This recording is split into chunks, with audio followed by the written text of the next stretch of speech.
ASS ನ್ಯೂಸ್ಗೆ ಸ್ವಾಗತ.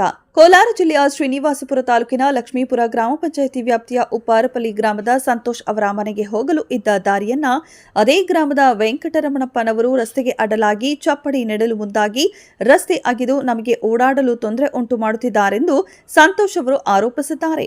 ಹಲವಾರು ವರ್ಷಗಳಿಂದ ನಾವು ಇದೇ ರಸ್ತೆಯಲ್ಲಿ ಓಡಾಡುತ್ತಿದ್ದು ರಸ್ತೆ ಇರುವಂತದ್ದು ಸ್ಪಷ್ಟವಾಗಿ ಕಾಣುತ್ತದೆ. ಆದರೆ ರಾಜಕೀಯ ಕುತಂತ್ರಗಳಿಂದ ಈ ರೀತಿಯಾಗಿ ವಿನಾಕಾರಣ ನಮಗೆ ತೊಂದರೆ ನೀಡುತ್ತಿದ್ದಾರೆ.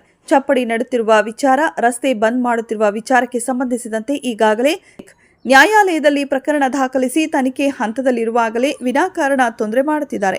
ಕೂಡಲೇ ಸಂಬಂಧಪಟ್ಟ ಅಧಿಕಾರಿಗಳು, ಗ್ರಾಮ ಪಂಚಾಯಿತಿ ಸಿಬ್ಬಂದಿ ಸ್ಥಳಕ್ಕೆ ಭೇಟಿ ನೀಡಿ ವ್ಯವಸ್ಥಿತವಾದ ರಸ್ತೆ ಮಾರ್ಗವನ್ನು ಕಲ್ಪಿಸಿಕೊಡಬೇಕೆಂದು ಮನವಿ ಮಾಡಿದ್ದಾರೆ. ವರದಿಗಾರರು Arun Kumar, HM, ASS news. ನನ್ನ ಹೆಸರು ಸಂತೋಷ. ಉಪ್ಪರಪಲ್ಲಿ ಗ್ರಾಮ, ಲಕ್ಷ್ಮೀಪುರ ಪಂಚಾಯಿತಿ, ಶ್ರೀನಿವಾಸಪುರ ತಾಲೂಕು.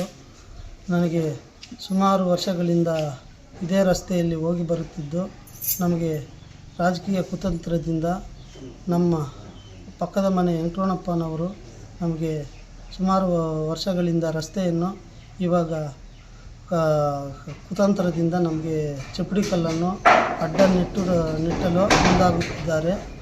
ಆದ್ದರಿಂದ ನಮ್ಮ ತಾತ ಮುನಿವೆಂಕಟಪ್ಪ ಎಂಬುವರು 1991ರಲ್ಲಿ ಖಾಲಿ ಜಾಗವನ್ನು ತಗೊಂಡು ಅದರಲ್ಲಿ ನಮ್ಮ ಖಾತೆ ಎಲ್ಲ ಪಂಚಾಯಿತಿಯಲ್ಲಿ ರಸ್ತೆ ಎಂಬುದು ತೋರಿಸಿರುತ್ತದೆ, ಚಿಕ್ಕಬಂದಿಯಲ್ಲೆಲ್ಲ.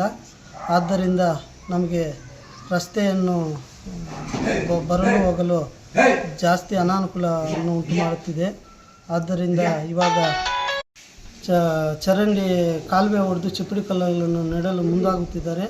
ಆದ್ದರಿಂದ ನನಗೆ ದಿಕ್ಕು ದೋಚಿದರೆ 112 ಅವರಿಗೆ ಕಾಲ್ ಮಾಡಿ ಫೋನ್ ಮಾಡಿದ್ರು. ಆದರೆ ಅವರು ತಕ್ಷಣ ಪೊಲೀಸ್ ಅವರು ಬಂದು ಅದು ಹೇಳ್ತಾ ಇದ್ರು ಕೂಡ, ಆದರೂ ಚಪ್ಪಡಿ ಕಲ್ಲನ್ನು ನೆಟ್ಟಲು ಮುಂದಾಗುತ್ತಿದ್ದಾರೆ. ಆದ್ದರಿಂದ ನನಗೆ ನ್ಯಾಯ ದೊರಕಿಸಬೇಕೆಂದು ಮನವಿ ಮಾಡಿಕೊಳ್ಳುತ್ತಿದ್ದೇನೆ.